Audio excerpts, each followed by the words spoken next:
Bienvenidos a otro programa de Conversando con Correa, esta vez para tratar un tema de la manera más amplia, informal, objetiva posible, un tema apasionante, para mí uno de los grandes desafíos de la humanidad, aquel poder sin contrapoder, me refiero al poder mediático, las democracias mediatizadas, el estado de opinión versus el estado de derecho, libertad de expresión o libertad de presión.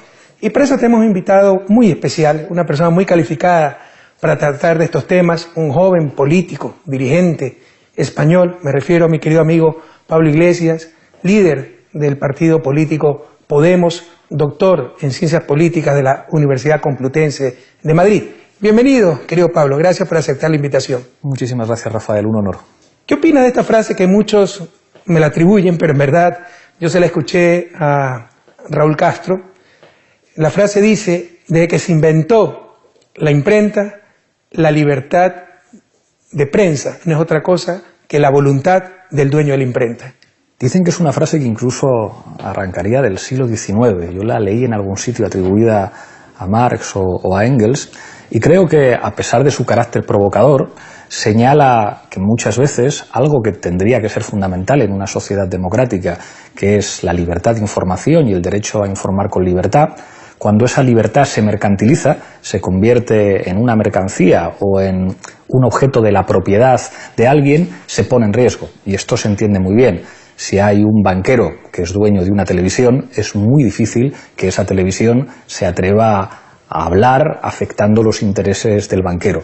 Y esto es una cosa que es obvia y que, por desgracia, siempre ha afectado a los medios de comunicación, básicamente porque los banqueros y los grandes oligarcas son conscientes de la importancia de los medios y tratan de comprarse todos los que pueden. Pero para mí existe una contradicción de base. Si podemos conseguir la información como un derecho ciudadano, no como una mercancía. Un derecho es algo que nadie te lo puede quitar. No es algo que te lo dan por la generosidad de alguien más. Es algo que nadie te puede quitar y debe llegar de la forma más transparente, rápida, verificada, contrastada, esa información como derecho ciudadano. Existe una contradicción de fondo. Que estén suministrando ese derecho empresas con fines de lucro. El momento en que ese derecho se contradiga con el fin de lucro, por definición, va a prevalecer este último. Si mi razonamiento es correcto, significa que necesitamos otra forma de organizar la información, de tener el suministro de esa información. Y me refiero, por ejemplo, a más medios públicos desvinculados del sector mercantil, de los intereses del gran capital. Me refiero a organizaciones de periodistas independientes que creen fundaciones sin fines de lucro para suministrar esa información. ¿Qué piensas al respecto?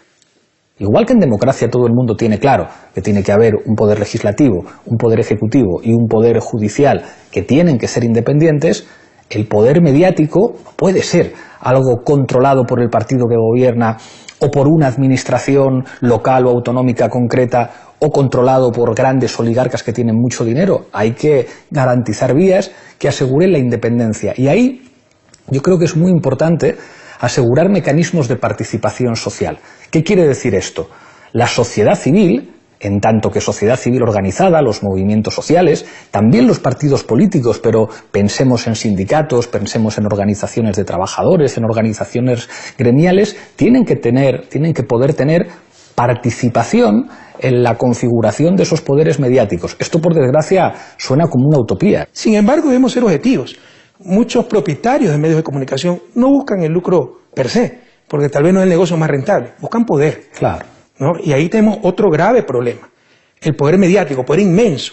El principal periódico de nuestro país, de mi país, Ecuador, tenía antes en su portada la prensa, el cuarto poder, y tenía razón, pero es un poder sin contrapoder. ¿Es esto democrático?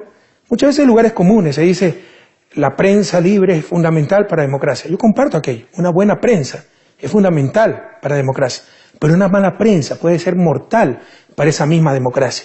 Nos convierte en democracia mediatizada, donde más importante es lo que dicen los medios de comunicación en sus titulares que lo que votó la gente en las urnas, lo que se propuso como programa de gobierno.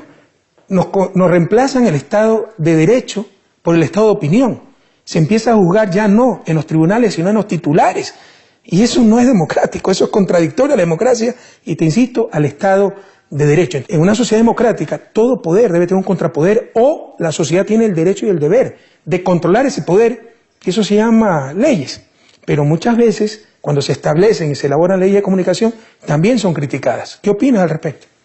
Dos elementos. O sea, el primero, hay una cosa que has señalado que es clave: los medios de comunicación y democracia. Nosotros, antes de fundar Podemos, cuando hacíamos una televisión alternativa en un barrio popular de Madrid, ya decíamos: la gente no milita en los partidos políticos, milita en los medios de comunicación. Los medios de comunicación son las principales fuentes que enseñan a pensar, que enseñan a opinar y que incluso configuran las identidades políticas o incluso las identidades nacionales.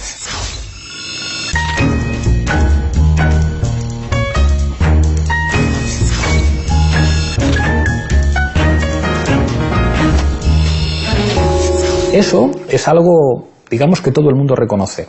Y uno se queda con la sensación de, bueno, es verdad que no todos los partidos tienen las mismas oportunidades. Algunos, como los de derechas, como el Partido Popular, tienen a constructores y a grandes empresarios que les financian, a veces legalmente y a veces ilegalmente, y hay otros partidos que tienen que financiarse básicamente con las aportaciones de sus simpatizantes.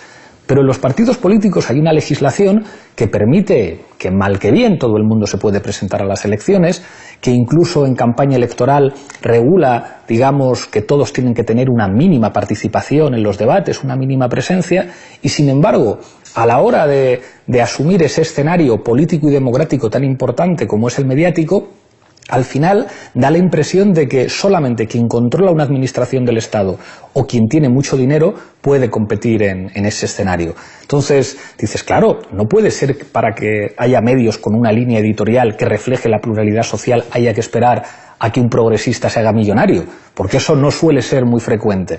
Entonces habrá que establecer mecanismos para que la pluralidad que se refleja en las elecciones, digamos, que aparezca en los medios de comunicación también.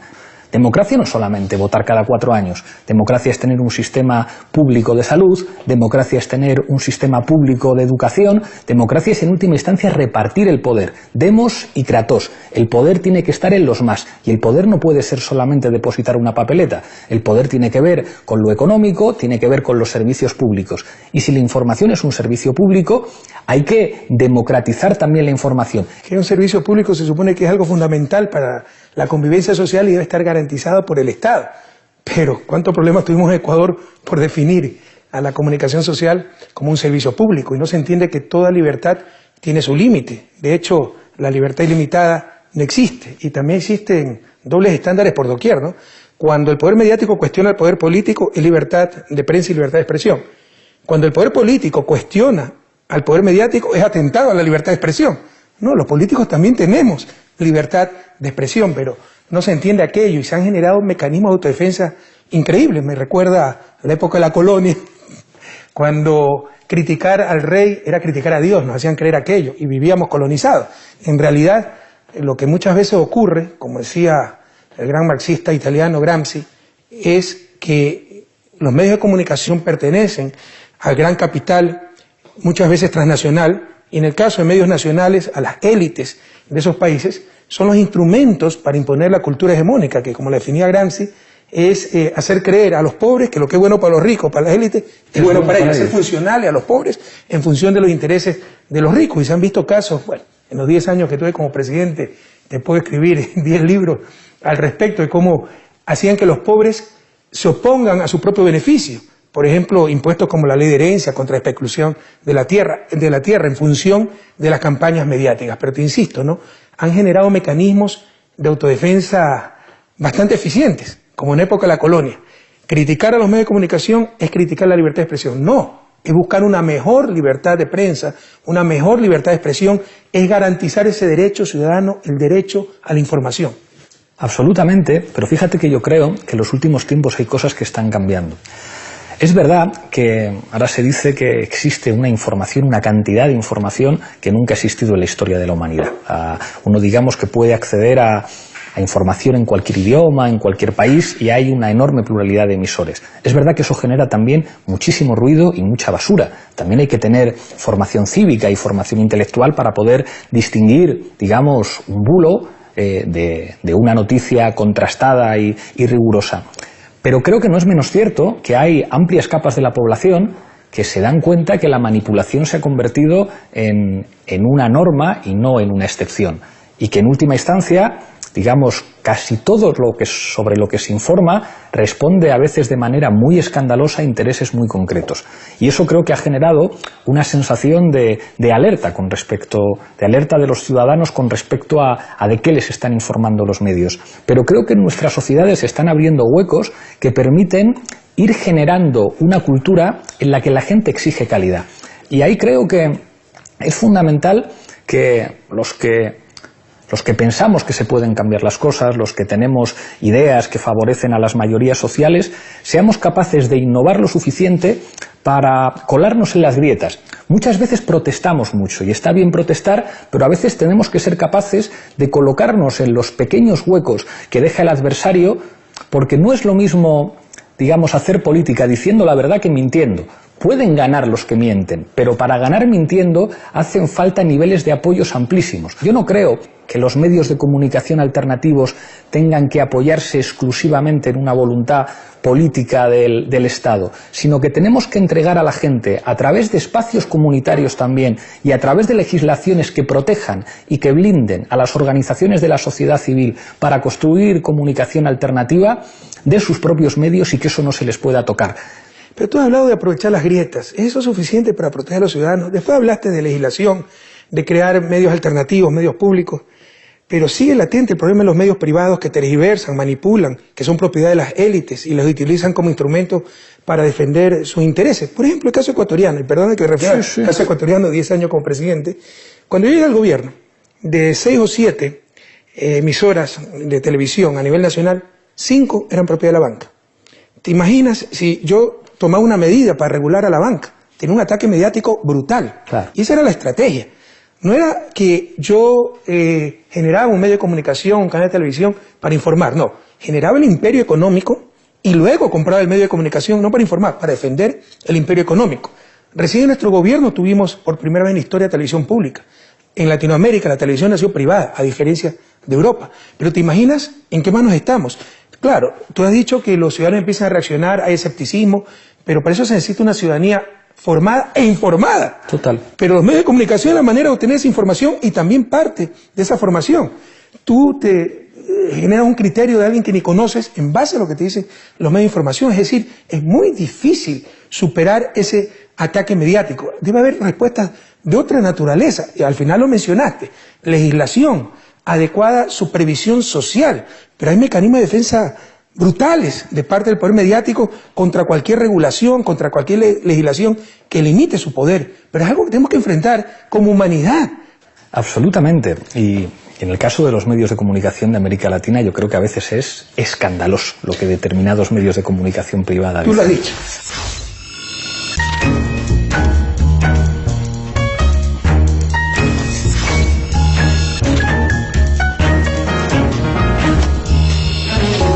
A mí hay algo, sin embargo, en el caso de los medios de comunicación en España, que me sorprende y que admiro, y es cuando el adversario es capaz de, digamos, jugar a varias cartas. Yo tengo un medio de comunicación privado, lo divido en dos y tengo mi televisión privada conservadora y mi televisión privada progresista. Y en mi televisión privada progresista incluso abro un espacio pequeño, pero un espacio que existe para que incluso mis adversarios, con las reglas que yo pongo y con los límites que yo establezco, puedan operar en mi medio de comunicación privado progresista. Con lo cual gano un prestigio público, incluso frente a los medios de comunicación del Estado. En España, los medios de comunicación que controla el Partido Popular son una vergüenza desde el principio hasta el fin. Y los medios de comunicación privado han ganado un enorme prestigio, porque la gente de izquierdas que hace comunicación solamente puede estar en ciertos medios de comunicación privados que tienen la inteligencia suficiente para decir: yo prefiero tener aquí a una serie de figuras fundamentales antes de que se pongan a operar por Internet o que se pongan a trabajar en, digamos, en medios de comunicación de otros países, porque en realidad puedo repartir todas las cartas, porque no es un problema tan grande que un 20% de mi programación sea progresista si el otro 80% de programación que tengo puede asegurar que los marcos de conocimiento, que el sentido común que yo defiendo esté asegurado. Y eso nos coloca a nosotros en una posición, digamos, de enormes dificultades para tratar de combatir a quien, en última instancia, es el único emisor.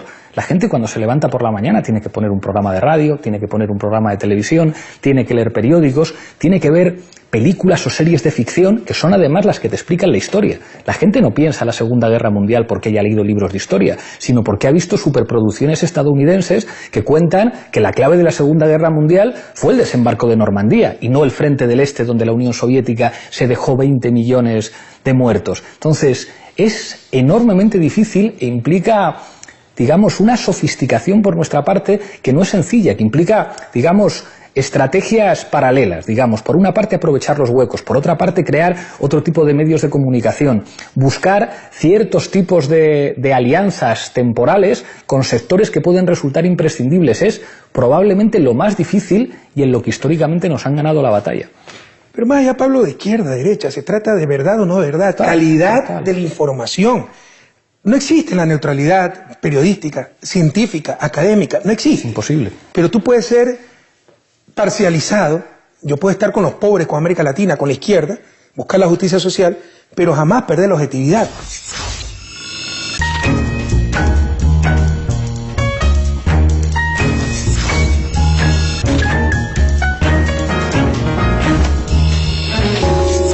Y algunas veces decimos en América Latina que existen 3 clases de noticias, ¿no?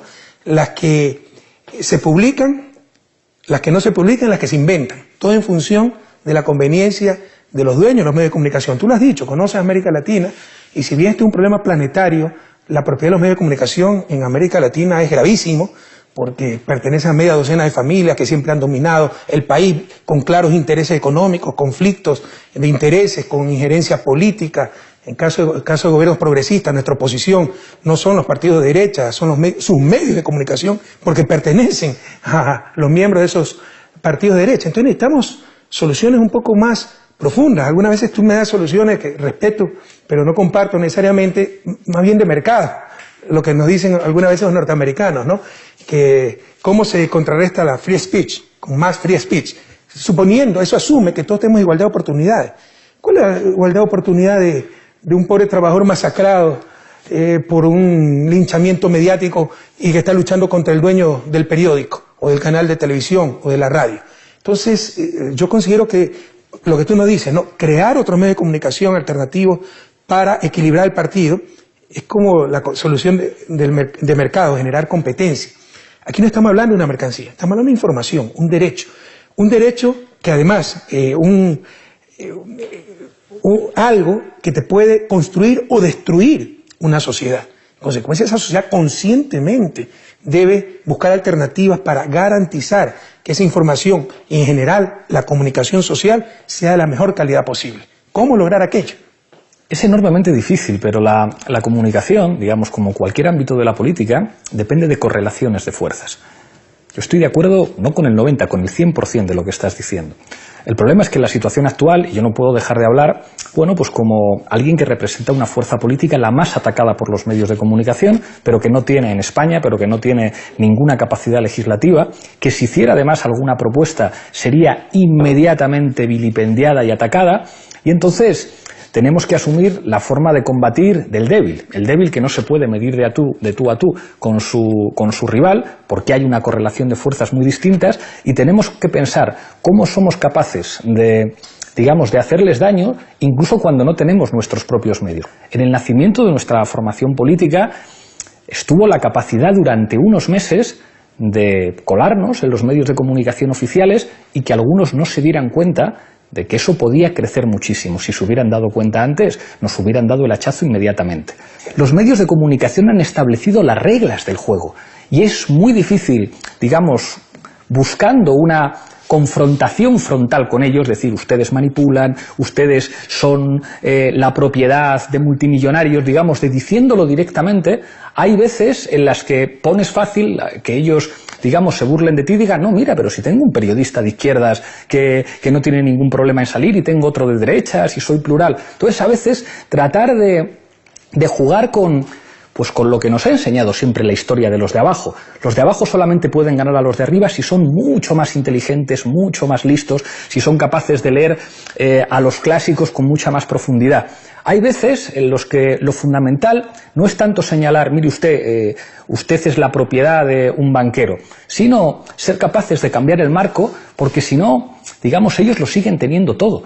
Ellos son capaces de hacer caer presidentes, son capaces de hacer caer gobiernos, son capaces de convertir una mentira en verdad, pero ellos marcan las reglas del juego y a veces es necesario colarse por los pequeños huecos que dejan. Sí, estoy de acuerdo con lo que dices, ¿no? Es muy realista tu análisis, pero muy triste también, porque primero dijiste que es un problema político. Estamos hablando de un derecho. Total, ¿no? total. El derecho a la información, y me está diciendo que es un problema político y tienes razón. Pero entonces estamos hablando de poderes fácticos, no democráticos, sin legitimidad democrática. Totalmente. Entonces tenemos un desafío. Si queremos ser una verdadera democracia, ¿no? Si queremos proteger a nuestras sociedades, ¿qué hacer con ese poder fáctico? Ha dicho que ellos son los que marcan las reglas de juego. Nuevamente gravísimo, real, pero gravísimo. Ahí está el problema. Es decir, las reglas de juego no las marca el pueblo en las urnas, sus dirigentes con legitimidad democrática, los procesos políticos por medio de los cuales la sociedad toman conscientemente sus decisiones. Los marca los medios de comunicación, que son empresas privadas en manos de capital transnacional, a nivel de nuestros países en manos de muy pocas familias, no necesariamente las familias más transparentes, las más comprometidas con el país. En el caso de Ecuador, el periódico más vendido, su dueño era el mayor comerciante de armas del país. Entonces, con unos conflictos de intereses brutales. Es real, pero no podemos resignarnos a esa realidad. Claro que no. El desafío es cómo cambiar esa realidad. La clave es... Si no hay respuestas, no hay problema. Aquí queremos plantear las inquietudes y entre todos, la humanidad entera, buscar soluciones a estos desafíos.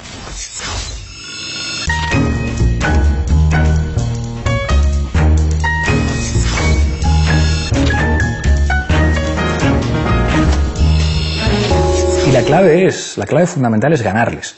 Yo creo que cada vez hay más gente que es consciente de esto, que es consciente de que los medios de comunicación, digamos, hay medios de comunicación privados que tienen dueños y que nunca van a poder hablar en contra de sus dueños.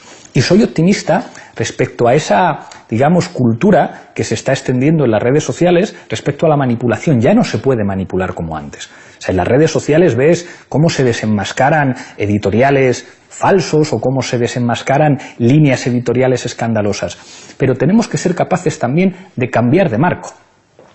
Si nosotros somos capaces de que la gente asuma como el principal problema del país, algo que es el principal problema del país, que es la corrupción. Y la corrupción también afecta a los medios de comunicación. Hay grandes oligarcas con poderes políticos y económicos que llaman a los medios de comunicación para decir de esto se habla o de esto no se habla. Hay marcos que yo creo que pueden contribuir a aumentar el poder de los de abajo. La pelea política es una pelea por el terreno de juego. Es como cuando un gobierno llega al poder. Un gobierno no se puede enfrentar a todos los poderes que le atacan simultáneamente. Uno no se puede enfrentar simultáneamente a los bancos, a los dueños de los medios de comunicación, a los poderes exteriores que tratan de intervenir, a la oposición oligárquica que uno tiene. Tienes que elegir. A veces tienes que decir, bueno, ahora podemos cambiar algunas cosas por aquí, pero tenemos que mantener ciertas alianzas por el otro lado porque es enormemente difícil, porque ganar las elecciones no es tomar el poder, es tomar una parte muy pequeñita del poder. Por eso es que sonreía porque siempre lo tenemos más yo difícil. Me olvidé, no asistí ese día a clase de ciencia política y enfrentamos a todos los poderes juntos y los derrotamos. Pero el poder mediático sigue haciendo daño en América Latina. Ya no pone y quita gobierno, al menos en Ecuador, pero sigue haciendo daño. Tú hablas desde la realidad europea.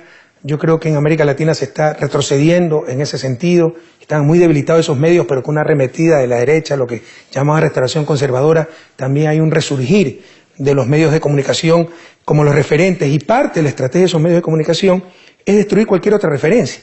Todos los políticos somos malos, la política es corrupta, ¿ya? Claro, todos somos corruptos. Entonces, ¿quiénes son las referencias del bien y del mal? Son los medios de comunicación y con eso aumentan su poder. Y muchas veces caemos ingenuamente en esas trampas y creo que sí hay que dar como sociedad, con acción colectiva, soluciones más concretas. Ese problema, te insisto, que no fortalece la democracia. Por ejemplo, democratizando la propiedad de esos medios de comunicación, buscando nuevas formas de propiedad comunitaria, pública, pero verdaderamente pública, que pertenezca al público, a los ciudadanos, no a un gobierno, no a un partido político, y con regulación, porque estamos hablando de un derecho. No se puede manipular, no se puede abusar, no se puede tergiversar la información.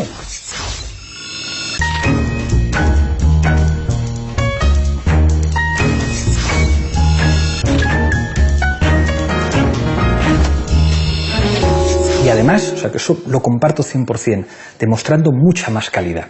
Yo creo que uno de los errores históricos de la izquierda ha sido confundir la propaganda con la información. O sea, ahí a veces jugamos con desventaja con el adversario, que han sido capaces... La ventaja que tienen los ricos es que pueden poner huevos en diferentes cestas. Entonces son capaces de ofrecértelo todo. Te ofrezco la basura y te ofrezco también la calidad. Te ofrezco la serie de baja calidad, la novela de baja calidad, y te ofrezco esa para clases medias ilustradas. Nosotros tenemos el desafío de, en aquello por lo que apostemos, demuestre siempre un ejemplo apabullante de rigurosidad y de éxito. Hablo también, digamos, desde la perspectiva europea. Yo creo que es, digamos, inevitable que cada uno hable desde su perspectiva, pero creo que es una... Pero sí considero que está en otra etapa Europa con respecto a América Latina. Totalmente, completamente. Allá los problemas que existen a nivel mundial, en Europa y en todas partes, son mucho más graves, mucho más profundos. Por ejemplo, la concentración de la propiedad de los medios de comunicación. Bueno, en España, digamos que el 90% de lo que oyen, ven, leen y escuchan los españoles está en manos de dos grupos. El nivel de... Bueno, en Argentina en manos de un grupo. Un grupo, sí, sí. es un problema generalizado. Pero ahí creo que es fundamental que este debate cale en la sociedad y que la gente entienda algo que decías al principio, que es fundamental. Es que esto es un derecho, y un derecho no puede ser un objeto de mercantilización permanente. No puede ser algo, digamos, que esté en manos de aquellos cuyo interés fundamental es ganar dinero. Bueno, Pablo, prepárate, hemos cometido una herejía. Enorme. Hemos tenido una conversación crítica sobre los medios de comunicación, así que nos va a estigmatizar como enemigos de la libertad de prensa y la libertad de expresión. En verdad, somos amigos de la verdadera libertad, la libertad para todos, y de garantizar el derecho de los ciudadanos, y dentro de esos derechos, el derecho a la información. Y en los actuales momentos, en muchas regiones del mundo, lo que tenemos no es información, es simple manipulación. Pero de esto seguiremos discutiendo, y ojalá nos puedas honrar con tu visita nuevamente en este programa en futuras ocasiones. Están planteadas las inquietudes, están planteadas las preguntas, algunas respuestas, no todas las respuestas. Tenemos que seguir buscando juntos esas respuestas para tener un mundo mejor para todos, para tener más justicia, para tener más verdad. Muchas gracias, queridos amigos, y hasta la próxima ocasión.